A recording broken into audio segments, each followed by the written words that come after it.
Welcome to Ralph E. Johnson Jr. YouTube channel, where we feature thought-provoking videos, have compelling interviews, and profound discussions about the society in which we live. And no topic can be more compelling than people in the medical industry deliberately killing their patients. Though it's a small percentage, the impact is huge globally in terms of the trauma and death. Now, before I go on with this disturbing topic, I just want to make it crystal clear that this is not an indictment on the medical industry. We know that the medical industry is the last line of defense in many cases when it comes to trauma, when it comes to quality of life, when it comes to saving lives. We really need our medical industry. And again, personally, I've benefited so much from our medical industry. Every time I had an injury or sickness or anything, I was always good once I got there. So this is not an indictment on the medical industry. I mean, look at the COVID pandemic and even what's going on today. Many nurses, doctors, medical aides, housekeepers, people that work in the hospital under all kind of capacity, they put their lives on the line. They have lost their lives to save patients. So much love and respect go out to the medical industry. However, this is a topic that we have to put on the table because it is prevalent, it is pervasive, and is ongoing. And like I say, although it's a small percentage, it is out there. So without further ado, let's just go ahead and dive into the situation. Again, like I said earlier, when I was coming up, and even as a child, as an adult, whenever I saw the emergency room being rushed to the hospital, just seeing that sign, the emergency room, I knew that help was on the way. I knew once I got into the hospital, I was going to be in the best of hands possible in order to heal me. And for the most part, it always happened. I never really had a bad experience when it comes to being treated at the hospital or going to the emergency room. And this is why it is so disturbing to hear about this guy, this nurse, Charles Cullen. And it's beyond my comprehension that a person can just wake up one morning, brush his teeth, eat his pancakes, put his clothes on, and go to work to deliberately take the lives of people who he has sworn to save. Beyond my comprehension. Let me tell you what I'm talking about. So one day I decided I needed some type of entertainment and I wanted to look at a nice show. So I surfed the internet, surfed the YouTube channel and the cable channels. And I came up with this show, Capturing the Killer Nurse. So I said, okay, well, I'm in the mood for a little bit of macabre entertainment. Michael Myers, Halloween, Friday the 13th. I'm just going to sit back and eat my popcorn and just check and see what this killer nurse thing is all about. All kind of crazy stuff going on. But I look at it as a form of entertainment, as a form of fiction. This is where my mind was. And as I continue to look at this program, it was in a documentary form. As I continue to look at this documentary / movie, it began to dawn on me that they keep saying that this thing is true. That this story is true, it's not fiction. And I'm like, this is impossible. How in the world that an individual over a 16-year period of time can constantly kill his patients, especially when everybody in the hospital suspected him of killing the patients.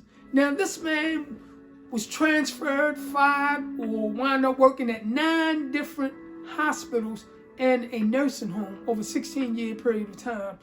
And throughout those years, nurses, doctors, police, everybody suspected this man of killing patients. But because the hospitals, they did not want to get involved, they did not want to tarnish their reputation, they did not want to lose out on any federal funding, they did not want to get sued. In essence, they valued $1 over people's lives. So in my eyesight, they are just as complicit as the demon that was lurking in the hospital killing people. And this is beyond my comprehension that this was actually a true story. So I asked myself, I said, well, no, how often does this type of thing occur? It has to be an anomaly. It has to be an isolated situation. This can't be something that's ongoing, something that's thrust back into history. And I said, okay, well, let me just do the research to see what is actually going on in our hospitals that nobody seems to be talking about. So I looked at a few documentaries, I read some articles, I got a Google, and I did my research. And come to find out that this is not an anomaly. It's not an isolated situation. In fact, it is borderline normal. Borderline normal. Now here, this man, Charles Cullen, he was convicted of 29 murders. Now he confessed to 40 murders as if they disrespected him by only giving him 29. But then they're saying that he may be responsible for over 400 murders. And to come out, or to find out that this type of behavior, although it's on a small percentage, is borderline normal in our society today. Unbelievable. And it takes me back to when the old timers used to say, I'm not going to the hospital unless somebody come with me, or I suspect that nurse did something to my wife or my child, or I suspect that this doctor is doing this and is doing that. And you kind of dismiss those claims as paranoia or frustration because of the illness, and it makes people real sad. So sometimes we want to blame people. But now, looking back, you kind of have to give a lot of these claims some validity. It's unbelievable. Again, it's beyond my comprehension that these type of things are going on in our medical society, the medical industry, and the hospitals are covering it up. They're firing nurses and doctors instead of reporting them because they do not want to get a bad reputation, or they do not want to lose any type of funding or get sued or just be on the bad list of hospitals. And like I said, I did my research, and I'm going to talk about a few of these demons that I call them. These people who are doctors and nurses, they're masquerading as doctors and nurses, but they're actually Lizzie Bordens and Jeffrey Dahmers walking around in scrubs. And we have to talk about this. So I'm going to go to the computer and I'm going to list a couple of these incidents. Now, as I begin to do my research, we're talking about hundreds, if not thousands of these people globally. So I just want to give you an idea of what's going on in our hospitals. And I want people to be vigilant. When you go to the hospital, I want you to have faith in our hard-working medical industry and our hard-working medical professionals. But we have to stay vigilant, because just like in any other industry, there are bad apples. And unfortunately, there are bad apples in our most vulnerable places. particularly hospitals. So come on and let's see what's going on. Ironically, America's first known serial killer was a doctor. Yes, a doctor. These stories are not made up. His name was Dr. Henry Howard Holmes of Chicago. They called him Dr. H.H. Holmes. In the early 1900s, he killed women, children, men. He killed his employees. He was a famous business person at the time. He killed his lovers. He would lure these people into a relationship, then he would kill them. Eventually, he would sell the people to medical schools and medical institutions for research. Unbelievable. He was suspected of killing over 200 people. Our next demon, or demon, Dr. Harold Shipman. He was a general practitioner from Britain. He was convicted of murdering 15 patients and suspected of killing over 250 patients from 1975 to 1998, over a 23-year period of time. This guy just killed people. His thing was, he didn't believe in mercy killing. He just straight out believed that certain people should live, certain people should die based on what he thought. Now, he was only convicted of 15 patients because back then they figured that, and probably even now, they figure once they get you over a certain amount of murders, there's no use of spending all of this money and time investigating the other 200 or so murders. But they suspected him of killing over 250 people, patients. This guy was from Britain, if I didn't already mention it. The next individual was a nurse, Beverly Allitt. I'll pronounce her last name, Allitt. She was a nurse. Her specialty was killing children. She had this thing about stopping children from breathing. Unbelievable. The next nurse, Elizabeth Wettlaufer, last name Wettlaver. She was a nurse from Canada, and she did just the opposite of Beverly. Her thing was killing elderly people. She liked killing elderly people. She didn't like how they reacted to some of their medicine. She was pissed off at some of their attitudes. Whatever the reason, she would just come up with a reason just to kill the elderly. And it's crazy because at one point she was looked upon by the hospitals as a top-tier nurse. And then she started getting hooked on drugs and bad relationships. And they figured that this led to her killing spree. Whatever, she killed the elderly.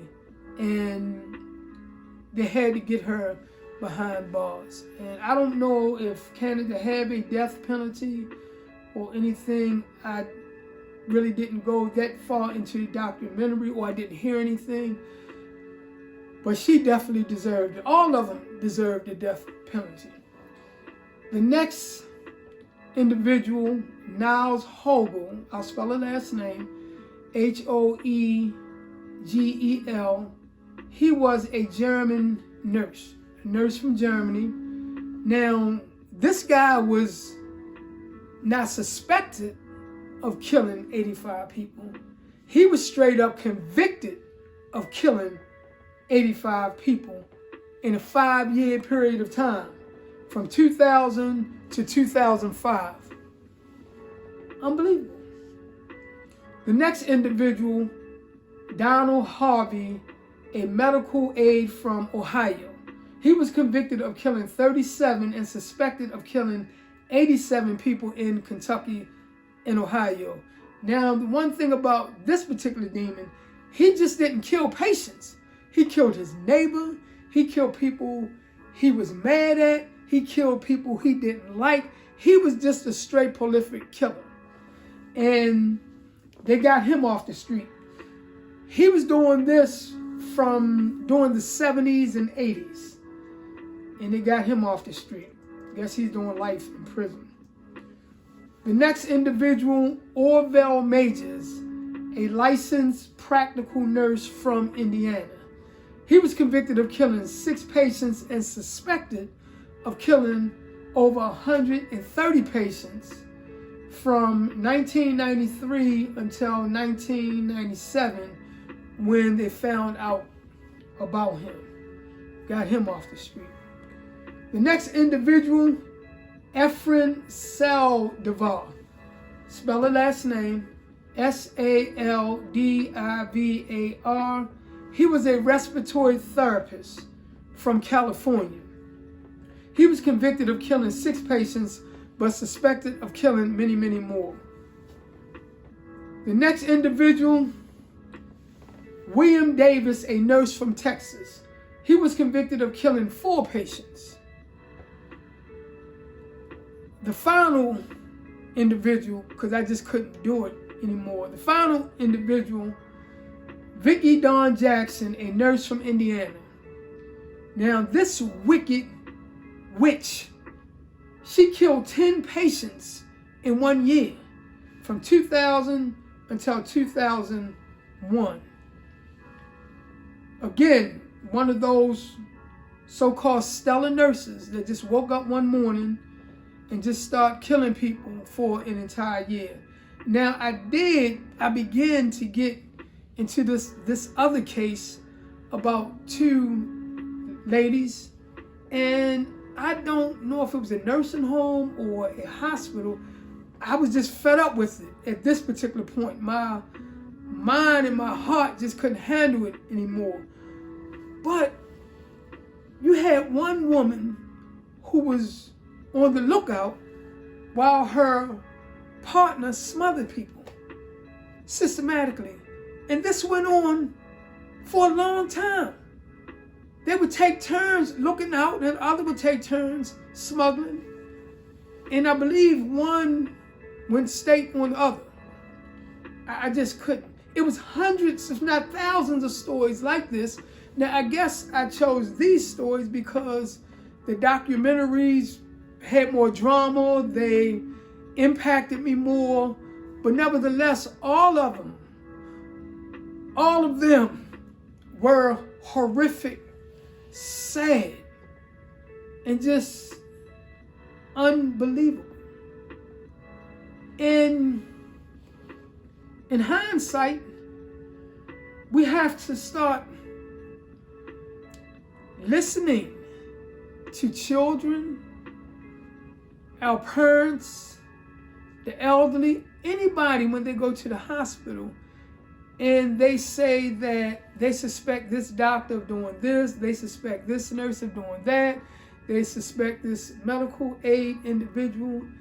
And now we just have to be vigilant and investigate these things. And this is not an indictment on the medical industry. We know that our medical industry, particularly here in America, we have some of the brightest minds, most talented people on the face of the earth that can do miracles by healing people. But just like any other industry, you have your bad apples and you have your good apples. And we just have to weed out the bad apples. So when we go to these hospitals and these nursing homes, we have to be vigilant. We have to understand that these people are here to help us. But there are some that are, no other word to say, but just evil. So we have to be vigilant. And doctors, nurses, medical aid, whoever work in the hospital facility or the medical arena, we have to, or you have to, be suspicious of people who you feel aren't doing the right thing. And once you get enough evidence, you have to report these people. We need oversight on all levels, because the guy Charles Cullen in the Capturing the Killer Nurse, one of his best friends, she was a nurse, and she suspected him of killing people, suspected him of foul play. She just didn't want to believe it because he was so talented as a nurse. She didn't want to believe that somebody was that compassionate, could be so evil, so she suppressed a lot of the information.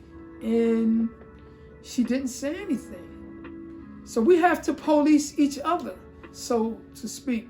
And the hospital administrators, if you suspect foul play from a medical employee, whether it's a doctor, nurse, medical aide, whoever, it is your responsibility to the general public to report these people, get these people not only out of the hospitals, in medical homes, nursing homes, but get them off the street. It's your responsibility not to suppress that information because you're worried about your reputation. You're worried about the value of a dollar. You're putting the value of a dollar over human life.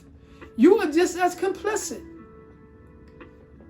We will revere you more if you expose these people as opposed to hiding these people for self-gain. Again, this is not an indictment on the medical industry, but this type of behavior is pervasive. It is prevalent in our society, and it is ongoing. It's not just something from history. This is something that's going on today, and we have to stop it. This is one of those topics that I hate talking about, but again, we feature thought-provoking videos, compelling interviews, and this is just one of those profound discussions that we have to ensure that we have a safe society. God bless you.